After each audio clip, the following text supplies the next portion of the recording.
Ici le Dr Paul Simard, psychologue, et bienvenue dans le défi Psychoctober, un défi qui consiste à faire une vidéo par jour à tous les jours du mois d'octobre. Aujourd'hui, on va élaborer sur le thème de comment se questionner. C'est une des choses qui est fréquemment l'objet de précision au cours des consultations thérapeutiques et j'ai pensé que ça pourrait vous aider à réfléchir sur comment poser des questions satisfaisantes. Donc, je vous rappelle, avant qu'on entre dans le cœur du sujet, que le défi Psychoctober a une vertu d'éducation psychologique, donc ce n'est pas une psychothérapie. Je vais également faire la synthèse de sujets autrement complexes pour le rendre accessible. Donc, mon objectif, ce n'est pas de faire une revue de la littérature scientifique objective, c'est de faire des synthèses de grandes tendances à des fins de vous faciliter la compréhension. Mais moi, je suis imputable dans chacun de mes propos de toute façon. Donc, si vous avez des questions d'approfondissement ou des questions personnalisées, sur mon site web que vous trouvez en description, il y a le lien là, pour pouvoir me poser des questions confidentielles et avoir l'assurance que je vais répondre. Donc, maintenant que ces précisions sont faites, la dernière, la plus délicate, c'est que quand j'aborde des notions générales, je ne parle pas de vous, je parle de en général. Donc, si ça ne vous rejoint pas vous, c'est correct. Mais si ça éveille une difficulté intérieure ou une détresse psychologique, bien, je vous invite à contacter un professionnel de la santé directement pour aller plus loin. Donc ici, c'est à portée publique générale. Donc, comment se questionner? C'est un thème qui m'est venu parce que j'entends quand même assez fréquemment en consultation des propos comme ah ouais, mais j'ai une question niaiseuse. Ah ben juste te dire, j'ai une affaire qui me vient, c'est niaiseux, mais... Puis là, moi, j'arrête les gens à ce moment-là, puis je leur fais une confrontation chaleureuse, puis je dis, mais si c'est niaiseux, pourquoi tu m'en parles? Puis là, la personne a dit, ben en fait, c'est pas niaiseux, c'est juste que... Puis là, je dis, bon ben, peut-être que si c'est pas niaiseux, puis que tu prends le temps de toi-même te traiter de niaiseux dans ton questionnement, dans tes réflexions, il y a peut-être à l'œuvre, en même temps que tu essayes de réfléchir, quelque chose en dedans de toi qui te fait du mal. C'est comme se donner un coup de marteau en cachette. C'est niaiseux, mais le psychologue, normalement, il devrait être en mesure de vous aider à observer ce genre de comportement-là, réflexe. Puis c'est bien souvent le point de départ pour les gens à réaliser une auto-observation. S'observer, à être en train de réfléchir, de ressentir ou de se questionner. Donc, comprenez que moi, je ne pense pas que c'est une mauvaise question. Je ne pense pas non plus que c'est forcément une bonne question. Moi, j'aime pas classer les choses bon, mauvais. J'aime davantage entrer dans un approfondissement pour pouvoir saisir qu'est-ce qui se passe. Donc, comment se questionner si dire une affaire comme j'ai une question niaiseuse, mais ben, c'est qu'il va falloir passer par une conceptualisation des croyances limitantes. C'est quoi qui fait que vous trouvez ça niaiseux? C'est peut-être parce que vous avez toujours eu dans votre passé ou souvent des feedbacks comme quoi que vos questions étaient inadéquates. Ou peut-être vous n'avez pas eu le droit d'être malhabile également. Donc quand on n'a pas le droit d'être malhabile, c'est la perfection. Hein? Puis là, on a un haut niveau de rendement, puis là, on est tellement stressé que ça bouffe toutes nos ressources intérieures. Puis là, on réfléchit plus bien. Donc, il va être question au cours de cette vidéo de créer des conditions favorables pour pouvoir bien réfléchir, même si j'aime pas dire bien mal, on va dire réfléchir de manière plus satisfaisante ou plus précise en lien avec vos objectifs. Donc, pour commencer à comprendre ça sur comment se questionner, il serait bien de différencier deux grandes formes de questions, les questions fermées et les questions ouvertes. Ça, c'est quelque chose que les gens d'habitude ils ont bien compris, là, qui fait partie de la culture populaire. Donc, une question fermée, c'est le fait de poser une question qui se termine par oui, non, je ne sais pas. Ça vient de terminer ici la réflexion. Donc, es-tu de bonne humeur? Oui, non, je ne veux pas. Ben, ok, ça vient de finir là. Alors qu'une question ouverte, ça invite au développement, à l'approfondissement. Ça pourrait être, t'arrives dans quel état aujourd'hui? Donc moi, c'est la question de départ d'ailleurs hein, que je pose aux gens lorsqu'ils se présentent en consultation. Je leur demande pas ça va-tu bien? Ça va-tu mal? Je leur demande plutôt t'arrives dans quel état? Pour l'idée, c'est de faire une description. Donc, Mais ça, c'est passé dans la culture populaire, somme toute, assez largement, là, la différence entre question fermée et question ouverte. Et le deuxième piège que je constate en consultation, c'est souvent que les gens ils sont prisonniers de l'analyse. C'est-à-dire qu'ils ont un problème affectif, puis ils vont répondre, ils vont se poser des questions en pourquoi. Pourquoi je me sens mal? Pourquoi ça m'arrive? Pourquoi je me sens comme ça? Puis là, ils sont pas bien, puis ils posent des questions pourquoi. C'est pas tout à fait bien ajusté. Parce que le pourquoi, c'est une question analytique. Ça cherche à comprendre le principe sur la cause initiale. L'origine, pourquoi? C'est quoi qui a fait en sorte qu'on est advenu ce que je suis aujourd'hui? C'est très intellectuel, c'est parti dans le temps également. Puis si c'est pas sur pourquoi l'origine, ça va être pourquoi, c'est mon pourquoi en termes d'objectif de vie. Mais quand on est mélangé dans une tempête affective, le pourquoi, ce n'est pas la question la plus optimale.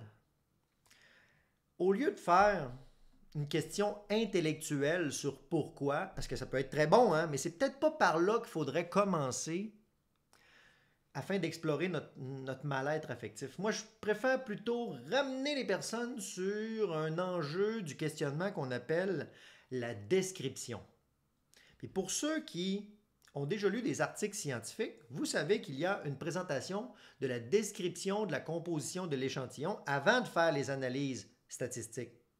Bien, c'est un petit peu la même chose dans un rapport d'entreprise. On va d'abord faire un bilan de l'année précédente avant de réfléchir à notre plan stratégique pour l'année prochaine. Donc, la description va permettre de prendre une perspective, on va dire comme ça. C'est comme si ça va dresser la table, ça va faire un inventaire de tout ce qui se trouve devant nous ou dans notre expérience intérieure afin de ensuite peut-être faire des amalgames. Donc, à quoi ça peut ressembler ça? C'est plutôt que de se poser la question pourquoi, on va utiliser n'importe quelle autre question. Comme par exemple, comment je me sens présentement? Ah, fait que là, il faut que je prenne une mesure pour décrire quelque chose. Qu'est-ce qui est en train de se passer ici et maintenant? Où est-ce que ça survient, le genre de malaise là, en question là, que je pense? Est-ce qu'il y a des lieux dans lesquels ça se répète plus souvent? Avec qui ça se répète le plus souvent? Donc, puis toutes les autres formes de questions. Ça sert à décrire. Puis là, une fois qu'on a fait un inventaire, une description, OK, je me sens comme ça, je suis fatigué, je suis de bonne humeur, je suis enthousiaste, en même temps, je suis pressé par des sujets, je suis préoccupé par... Donc, on a tout l'inventaire devant nous, puis on peut le faire parfois par écrit, hein, pour se pratiquer en ralentissant et favoriser l'observation du constat. Mais là, on va peut-être pouvoir faire des rassemblements en disant, ben ça puis ça, je vais le mettre ensemble, puis on va s'en prendre soin en allant manger. Ça et ça, on va en prendre soin ensemble peut-être en me couchant plus tôt ce soir. Donc, ça facilite beaucoup l'installation de l'action juste, du soin, du correctif, si on commence par faire une description de la réalité. Cet ancrage-là sur la réalité, une fois qu'on a une description des thèmes récurrents ou principaux, on va dire qu'on a fait des catégorisations, ça va être beaucoup plus facile d'entrer dans l'analyse avec le pourquoi. Mais il faut d'abord installer cet espace-là intérieur. Parce que si je suis arrangé comme ça, ah, je suis pas bien, pourquoi je me sens pas bien? Même si on vous disait pourquoi vous vous sentez pas bien, c'est parce que vous avez mal dormi et que vous prenez pas soin de votre hygiène de vie. Ça change-tu quelque chose? Non. C'est pour ça que je parle de questions intellectualisées avec le pourquoi et de questions descriptives avec le comment, qu'est-ce que, où, avec qui, de quelle manière. Ça ne veut pas dire que pourquoi c'est pas bon. C'est juste qu'il faut savoir quand l'utiliser. On va faire une analyse précise après avoir fait une description. Donc, c'est une partie de l'éducation que je dois faire avec les gens en consultation. On va commencer par accueillir souvent les jugements qu'ils se portent à eux-mêmes quand ils vont se dire des choses comme « j'ai une question niaiseuse » ou je ne sais pas, je ne sais pas. Des gens qui vont beaucoup dire ça « je sais pas, je sais pas, je sais pas, je sais pas ». OK, c'est correct, on va commencer là. Qu'est-ce que tu sais pas? À quel moment tu t'es rendu compte que tu ne savais pas les réponses à vos questions? Puis là, on va essayer de trouver, là, c'est un processus qui n'est pas instantané. Apprendre à se questionner, c'est quelque chose de délicat. Vous savez, moi, j'ai un programme de réponse aux questions de la semaine en direct. D'ailleurs, ce soir, je tourne la 120e heure du programme. Puis ce que je constate, après 120 heures dans ce programme-là, puis j'ai fait aussi plein d'autres heures de questions libres là, qui ne sont pas comptabilisées sur des lives, mais je réalise que les gens, souvent, ne savent pas bien poser des questions. Ce qu'ils font, c'est des énoncés, puis ils aimeraient ça avoir une réponse, mais il n'y a même pas de question dans l'énoncé. C'est comme un peu sortir, blablabla, puis ils déversent, puis là, OK, aide-moi.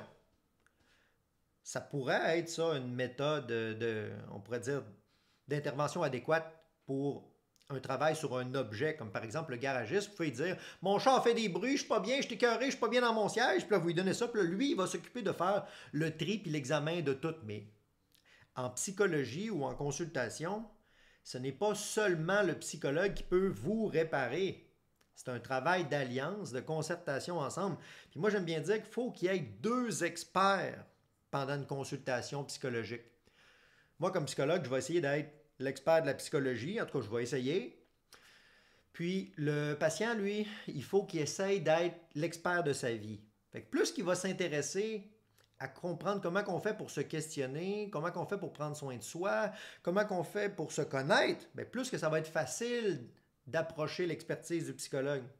Donc moi, j'aime bien dire que parfois, je rencontre des gens en consultation qui sont tellement blessés ou emmurés dans des croyances limitantes, des croyances normatives, fondamentales qui les aveuglent au quotidien que je ne peux pas vraiment présenter un super haut niveau de performance intellectuelle, psychologique. Il faut que je sous-performe pour créer un équilibre et de la réciprocité. Parce que pour créer espoir, il faut qu'il y ait une rencontre interpersonnelle. Puis là, on vient de rejoindre le principe de ressources cognitives.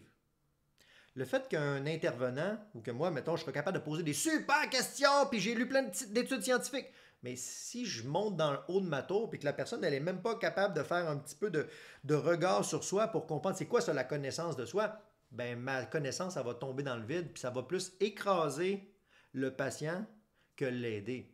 Donc, il faut que je diminue la qualité ou la quantité de mes interventions pour rejoindre là où est le patient afin de créer de la réciprocité dans les échanges. Puis ça, là, cette réciprocité-là, il y a des gens qui vont être accros à cette réciprocité-là, puis ils vont rester à ce niveau-là. C'est un autre piège de dépendance.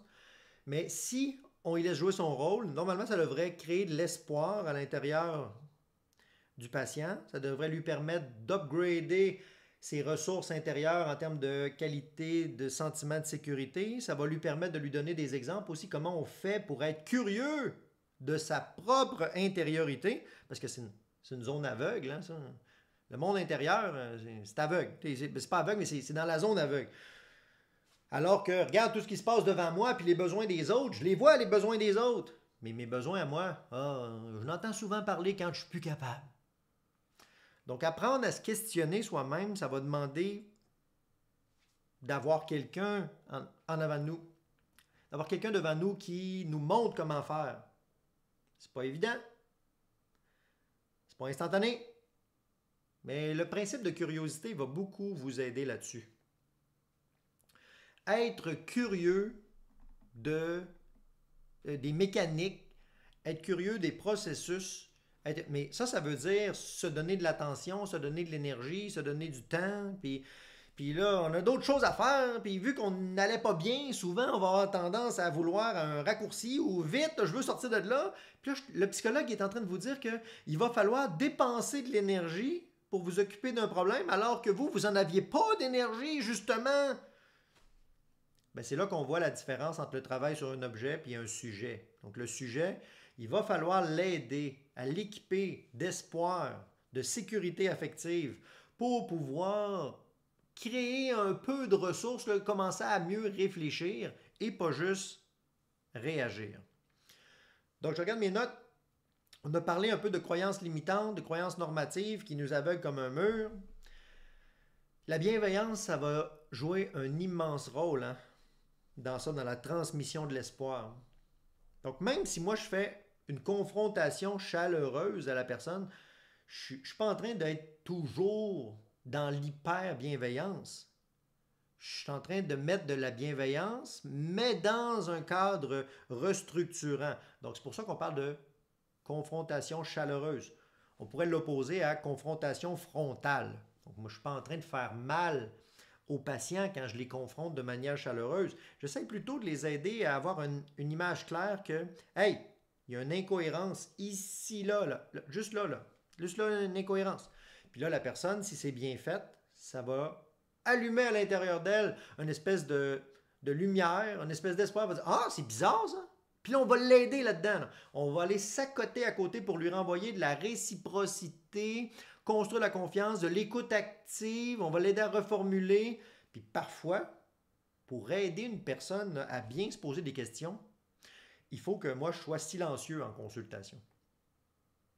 C'est quelque chose qu'on voit notamment chez les gens qui ont vécu des grandes pertes. C'est comme déchiré à l'intérieur d'eux. Il y a comme un trou de vide. Je le vois notamment quand je fais du travail avec des gens qui sont en deuil. Le travail sur le deuil, je pense, c'est le thème dans lequel je vais le moins intervenir avec des explications en consultation, puis dans lequel je vais être le plus présent à la souffrance de l'autre personne.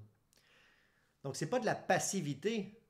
Je ne suis pas en train de jouer sur mon cellulaire à Candy Crush pendant que je suis silencieux puis que la personne est là devant moi. Non, non. Je suis extrêmement actif dans mon écoute, mais je peux être silencieux pour soutenir la qualité de mijotement du ressenti de la personne.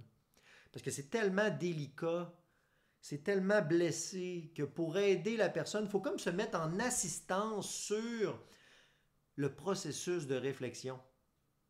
Puis quand moi, comme psychologue, je ralentis mon rythme, puis je prends une perspective de curiosité puis d'écoute, c'est comme si j'essaie de contaminer via le processus de contagion sociale. Je contamine mon patient avec le fait que, hey, c'est important ce que tu es en train de vivre, là, puis de dire. Puis là, oh, on change de niveau de compréhension des choses, ça allume un peu de l'espoir et ça permet d'approfondir les questions.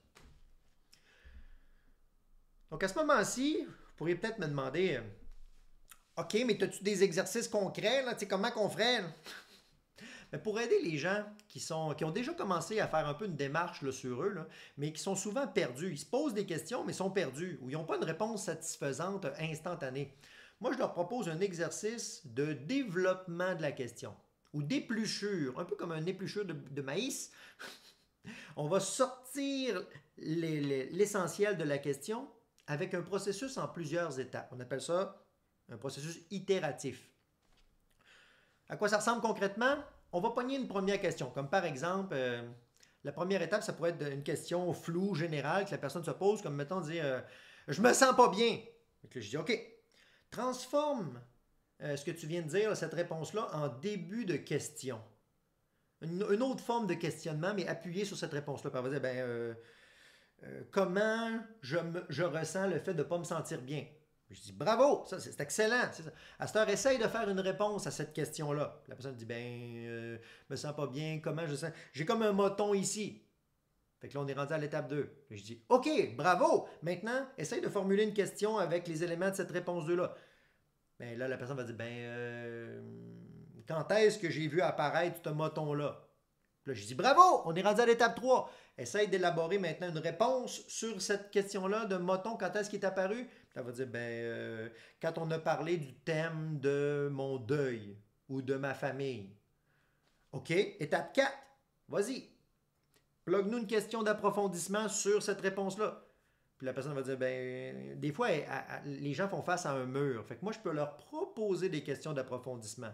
Comme par exemple, si la personne est face à un mur, je pourrais lui dire ici, avec quel membre de ta famille ce moton-là s'éveille le plus fréquemment? Puis la personne va dire, avec mon père. OK, OK. Puis là, on va questionner cette réponse-là aussi. Qu'est-ce que dans l'interaction avec ton père fait en sorte que ça éveille un moton? C'est quand mon père, il me crie après pendant qu'il est sous. Ah, OK, OK. Puis là, tu vois, un moment donné, on arrive avec cette épluchure de questions-réponses.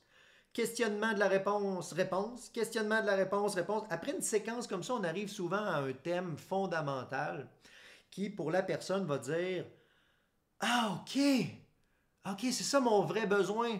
Ou c'est ça c'est ça ma valeur principale ou mon objectif. Comme par exemple, ça pourrait arriver, après 5, 6 questionnements comme ça, arriver à un thème du genre OK, dans le fond, c'est parce que j'accepte de communiquer avec mon père, même quand il est sous, je ne me protège pas moi-même. OK, qu'est-ce que là, la personne elle peut poursuivre le questionnement. Qu'est-ce qui fait que je ne me respecte pas moi-même? Ben, on dirait que dans ma famille, on a toujours été obligé d'écouter ce que mon père disait, peu importe si c'était adéquat, hostile, violent ou pas. Hey, dans le fond, je suis en train de me réaliser que, la prise de conscience, je suis en train de réaliser que hey, je me soumets à des gens comme si j'étais un enfant, mais je ne suis plus un enfant. Ah ah!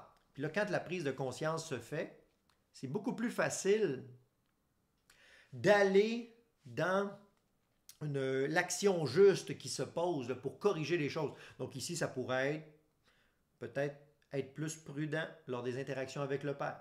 Peut-être que ça va être de diminuer les contacts familiaux. Peut-être que ça va être de mettre les pendules à l'heure aux parents. Peut-être qu'il y a une foule d'options possibles, mais c'est à partir de la prise de conscience qu'on va poser l'action juste. Donc, vous voyez que comment se questionner, c'est un processus qui peut être, somme toute, assez complexe. Puis ça fait en sorte que il faut avancer de manière prudente avec des étapes qui ne sont pas garantes d'un succès instantané. La patience, la curiosité, la bienveillance, ça va vous permettre d'aller vers des meilleures questions. Peut-être que votre thérapeute pourra vous aider là-dedans. Est-ce que lui-même, votre thérapeute, il vous pose des questions ou il est plus du style expliquer des choses? Donc moi, j'ai plus un style explicatif. Mais je sais qu'il y a des gens qui ont plus un autre genre de style. Je connais d'ailleurs des psychologues qui sont excellents dans les questions d'approfondissement. Puis chaque fois que le patient fait une intervention, un commentaire, il ne répond pas à la question, il fait une question d'approfondissement. Quand vous me demandez ça, qu'est-ce que ça veut dire pour vous? Là, moi, je trouve que c'est pas dans mon style, moi, personnel, mais ça peut être très, très bon. Donc, vous voyez qu'on est rendu vraiment dans un autre genre de monde que celui de se dire, est-ce que j'ai une bonne question ou j'ai une mauvaise question? Est-ce que ma question est niaiseuse ou ma question est super bonne? On dépasse ces mécaniques-là. L'idée, c'est de déplucher le questionnement pour se rendre à l'essentiel. Puis si j'avais à vous le résumer, c'est un peu comme un résumé du processus de thérapie. Moi, j'aime bien dire que l'étape numéro 1, c'est entendre parler de la santé. C'est comme il faut s'exposer à un milieu d'une personne qui connaît les principes de santé.